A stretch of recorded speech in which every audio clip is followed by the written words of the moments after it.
हम लोग जब 4 जून के नतीजे चल रहे थे, मैं तो अपने काम में कुछ व्यस्त था। बाद में फोन आना शुरू हो गए, तो मैंने किसी को पूछा, यार ये तो ठीक है आंकड़े वांकड़े, तो मुझे ये बताओ कि ईवीएम जिंदा है कि मर गया? क्योंकि ये लोग तय करके बैठे थे कि भारत के लोकतंत्र और लोकतंत्र की प्रक्रिया के प्रति विश्वास ही लोगों का उठ जाए, और लगातार ईवीएम को गाली देना। और मुझे तो लगता था कि शायद इस बार वो ईवीएम की अर्थी का जुलूस निकालेंगे, लेकिन 4 जून शाम आते आते उनको ताले लग गए, ईवीएम ने उनको चुप कर दिया। ये ताकत है भारत के लोकतंत्र की, ये ताकत है भारत की निष्पक्षता की, ये भारत की ताकत है भारत के चुनावी तंत्र की, चुनाव आयोग की। और मैं मानता हूं कि ये आशा करता हूं कि 5 साल तो अब ईवीएम शायद मुझे नहीं सुनाई देगा, लेकिन जब 29 में हम जाएंगे तो फिर से शायद ईवीएम को लेकर के नाचने की शुरुआत करेंगे, क्योंकि इनके सुधरने की संभावना बहुत कम है।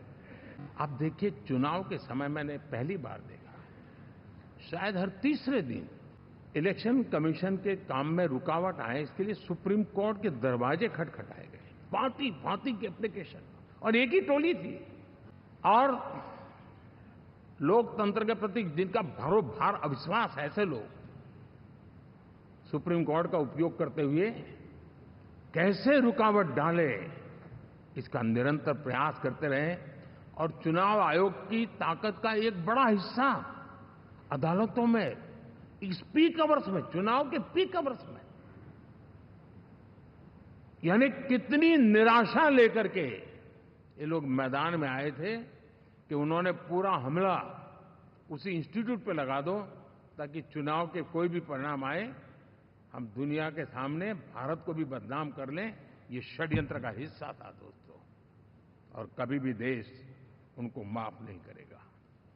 इंडी गठबंधन वाले जब ईवीएम का विरोध करते हैं, तो मैं सिर्फ एक चुनाव के रूप में नहीं देख रहा। मैं मानता हूं ये लोग मन से पिछली शताब्दी के सोच वाले लोग हैं। वे टेक्नोलॉजी को हम महत्व न समझते हैं, न टेक्नोलॉजी स्वीकार करने को तैयार है। और ये सिर्फ ईवीएम में दिखाई दिया, ऐसा नहीं, यूपीआई में दिखाया। जब हमने कहा कि हिंदुस्तान के लोग डिजिटल ट्रांजैक्शन करेंगे, फिनटेक की दुनिया में आज हिंदुस्तान का नाम हो गया, मानने को तैयार नहीं।